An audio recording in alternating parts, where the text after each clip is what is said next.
Sallallahu Alaihi Wasallam masaha, ini hadis dalilnya Bu, masaha ra'sahu, mengusap rambutnya, kepalanya, min fadli ma'in kana biyadihi, dari sisa air yang ada di tangannya. Kadang kan netes-netes itu. Nah ini dipakai ini air ini untuk mengusap gitu. Makanya saya suka ada mempraktekkan wudhu itu dengan air 1 gelas, hanya 1 gelas air aqua, itu air bukan aqua ya, ini karena di depan aqua. Pokoknya air yang di gelas itu Bu, segitu cukup bisa untuk berwudhu. Kalau kita kan rasanya gimana itu, tapi bisa. Sama dengan kita kalau dalam kondisi umroh atau haji, ya kan, kita kan susah untuk keluar. Terus kita batal, kita memperbaharui wudhu kita. Kan dengan cara air yang sedikit tuh bisa. Misalnya ini air di gelas tadi ya, yang sedikit itu. Ditumpahkan air ini nih. Air yang segini ini bisa untuk membersihkan muka. Ratakan, ratakan semuanya. Dengan 1 kali usapan bisa, udah. Jadi dengan air yang 1 genggam ini nih, bisa untuk membasuh muka kita. Kemudian ambil lagi, dan ini kan sisa muka bisa juga tuh, sisanya masih ada, dilanjutkan ke kepala. Tapi setelah muka apa? Tangan kan? Nah, makanya Rasulullah dari tangan itu dia untuk sisanya itu untuk membasuh kepalanya. Ya, dia rukunnya itu, rukun itu tadi yang disebutkan tuh membasuh muka, kemudian membasuh tangan sampai siku, kepala, kemudian kaki. Itu rukun yang disebutkan dalam Al-Qur'an. Kemudian tambahkan karena memang innamal a'malu binniyat, maka harus ada niat. Berarti ditambah dengan niat jadi 5 tuh rukunnya. Nah, yang sisanya itu adalah sunnah. Membasuh hidung, kumur-kumur, kemudian telinga, itu adalah sunnah. Menigakalikan basuhan itu juga sunnah.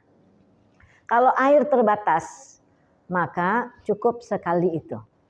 Nah gitu Bu. Air terbatas atau waktu terbatas. Kita tertidur, Masya Allah gitu. Matahari udah mulai nongol, subuhnya kelewat gitu kan, atau subuh hampir habis. Maka kita menghemat waktu tadi itu dengan 1 kali berwudunya. Nah itu boleh. Sama dengan kalau kita sampaikan itu kan sunnah. Jadi yang wajib itu prioritas kan Bu. Sholat harus di dalam waktu sholat, tidak boleh di luar waktu sholat. Kan sholat itu harus di dalam waktu sholat, tidak boleh di luar waktu sholat kan. Waktu subuh sampai munculnya matahari kan, terbit matahari. Nah sebelum terbit matahari ini cepet-cepet. Nah kalau seandainya wudhunya hanya bisa untuk sekali, lakukan itu untuk ngejar. Nah sama kayak ibu misalnya sholat sunat. Entah sholat sunat tahiyatul masjid atau sholat sunat sebelum sholat wajib gitu ya. Tiba-tiba qomat.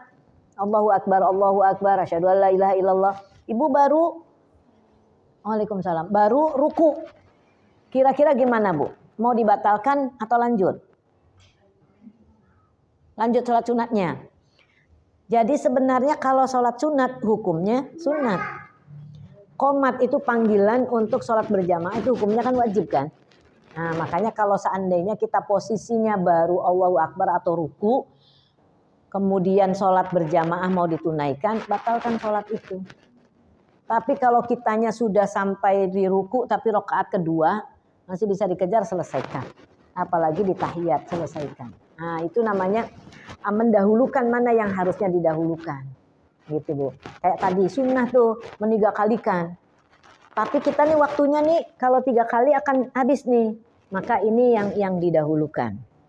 Gitu ya Bu ya, sekali-sekali saja gitu. Tidak mengejar sunnahnya. Kalau kita biasa melakukan yang sunnah, tetapi karena keterbatasan waktu, tidak terlaksana yang sunnah itu, kita tetap mendapatkan pahala sunnah tadi. Sholat itu udah dibatalin, tapi kita udah dapetin pahala tuh. Kenapa? Karena biasanya dia tuh sholat sunat. Tapi kalau biasanya nggak sholat sunat, ya nggak dapet. Makanya memang kita membiasakan kebaikan-kebaikan, khawatir kalau misalnya kita sakit. Kita biasanya pengajian ini hari Jumat pengajian, tapi karena sakit nggak bisa. Nah itu pahala pengajian setiap Jumat itu karena kita rutin, nah itu tetap aja mengalir sama kita. Nah itu keistimewaannya orang yang terbiasa dalam kebaikan ketika tertinggal karena sakit, karena mungkin ada keterbatasan waktu tadi gitu ya, maka dia dapetin pahala tersebut.